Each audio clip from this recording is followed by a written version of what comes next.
We're going to look at a new device, the ZoneX from French startup Pairfs. It's a portable metabolic cart or met cart. It can measure the volume of air and carbon dioxide you exhale during exercise and help you determine your training zones and monitor progress. But first, a bit of science. It's been known since the early 19th century that lactic acid found in muscles is related to exertion.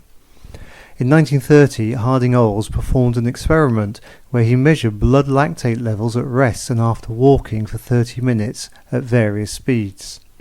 Below a certain speed, there was no difference between the resting and exercising lactate level, but above a threshold, lactate begins to accumulate and the difference grows as intensity increases. He had discovered the first lactate turn point, and this was an important step to understanding the physiology of exercise. Nowadays you can measure blood lactate levels with a portable analyzer costing a few $100s, but the tests are intrusive, requiring a blood sample, error-prone, and difficult to interpret. ZoneX monitors air and carbon dioxide volumes in breath. We call these VE and VCO2. We will focus on these values as well as a third metric, EQCO2. This is the volume of air divided by the volume of CO2. It's basically the quantity of air exhaled to clear 1 litre of carbon dioxide. Why are these metrics interesting? When we exercise, glucose and oxygen are combined to produce energy in the form of ATP. The byproducts are carbon dioxide and water vapour. This is the aerobic metabolism and the body's preferred way of producing energy to drive muscles. As intensity increases, carbon dioxide production increases at a proportionally faster rate than air volume. EQCO2 drops to a low point or nadir.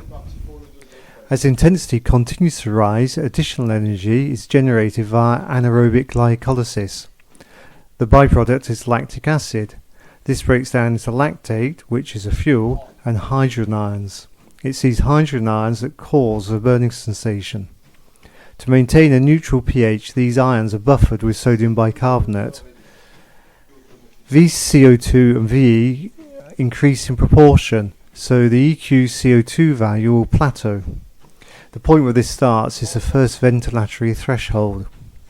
As exercise intensity continues to increase, lactate accumulates in the muscles because the buffer capacity of hydrogen ions is exhausted. This is acidosis. This strongly stimulates the ventilatory response, in other words heavy breathing, and VE increases faster than VCO2. This is the second ventilatory threshold. During the recovery period, respiration, VE, remains elevated for a short time, around about 2 to 3 minutes, with increased elimination of CO2. The textbook examples look clear. The increase in VCO2 outpaces VE up to the first ventilatory threshold. Then they increase in proportion up to the second ventilatory threshold. Then finally VE outpaces VCO2 as the body tries to eliminate carbon dioxide due to acidosis. The real world's a bit more complicated. You can download hundreds of tests performed by the University of Malaga in their lab, and I've just picked one at random, test 600, and I've written some software to analyse this. So what we're looking at here is the heart rate, the ventilation VE, VCO2, amount of carbon dioxide being exhaled, and EQCO2, all plotted on the same graph. And I've smoothed the data a bit, otherwise it's quite noisy. So I would say that the test begins around about here, and as I said, it's a ramp test, so the person's increasing their speed every few minutes on a treadmill. And you can see the heart rate goes from about 90 up to about 175. And we can see VE, VCO2, and you see that carbon dioxide, rate of increase of exhalation of carbon dioxide increases faster than respiration, up to a point probably around here where they seem to synchronize more or less, and then at this point respiration increases faster than the amount of exhaled carbon dioxide as the body tries to eliminate carbon dioxide due to acidosis, too much lactate in the blood. And then here there's a bit of a funny, because this is the end of the exercise, but things tail off a little bit here and again, and the actual increase in VE drops below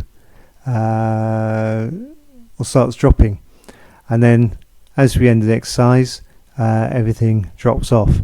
And this is the EQ CO2 that we talked about, going down to a low point and then ramping up.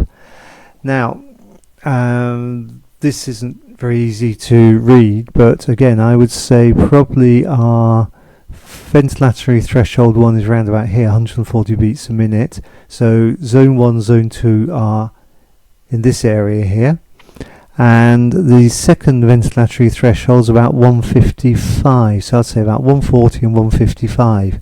So this is zone 3 and this is zone 4, zone 5 above this heart rate.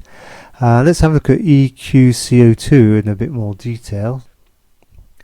And here we see EQ CO2 dropping off as predicted to a low point.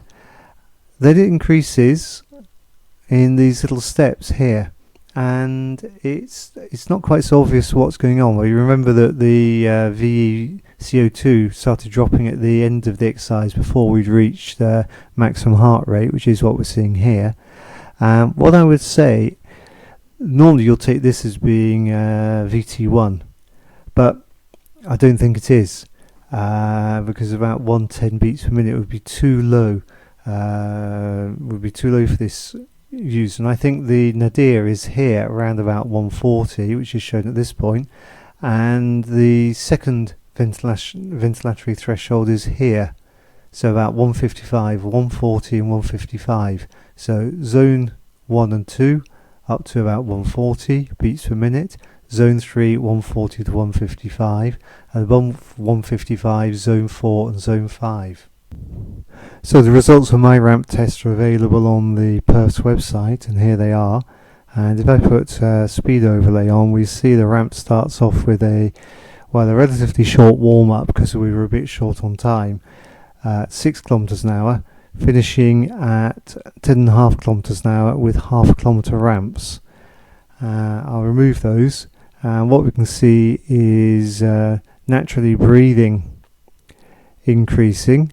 And here you see they've fitted some straight lines. So if you just eliminate CO2 for a second, just look at breathing, you can see there's a slight increase in the breathing rate around about the first ventilatory threshold.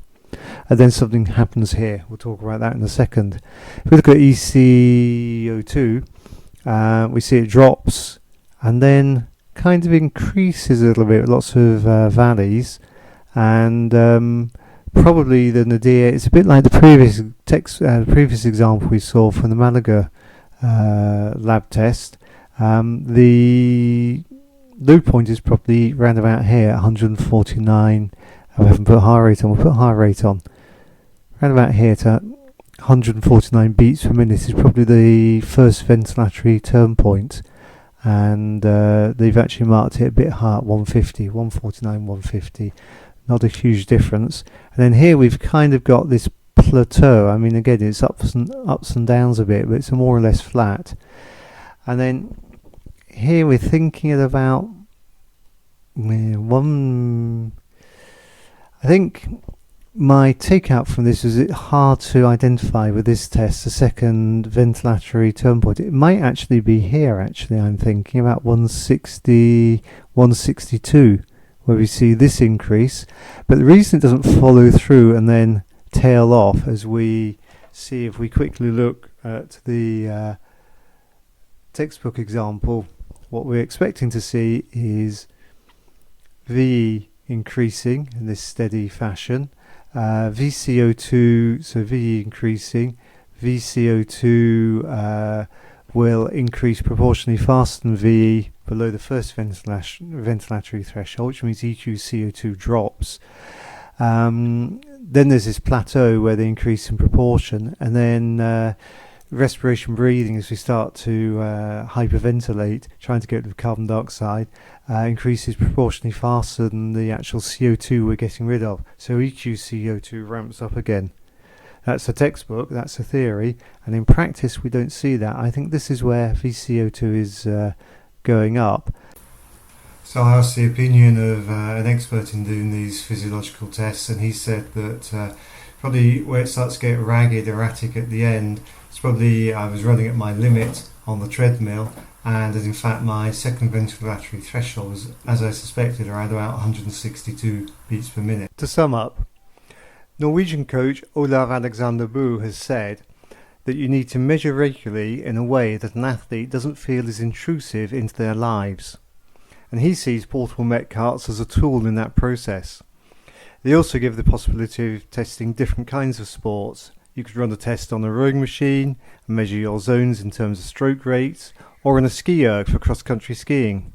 You can even take them out of the lab or the gym, do your testing in the wild.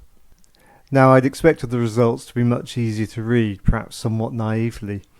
If you've ever done lactate testing, you'll see the same kind of issues, and you often have to do more than one test to get a good protocol in place and also to interpret the results. You really get that nice exponential graph you see in the textbooks. Now, the advantage of portable met carts is they're much less intrusive, and they're much cheaper than a lab met cart, which costs around $30,000. They also don't rely or need consumables for every test.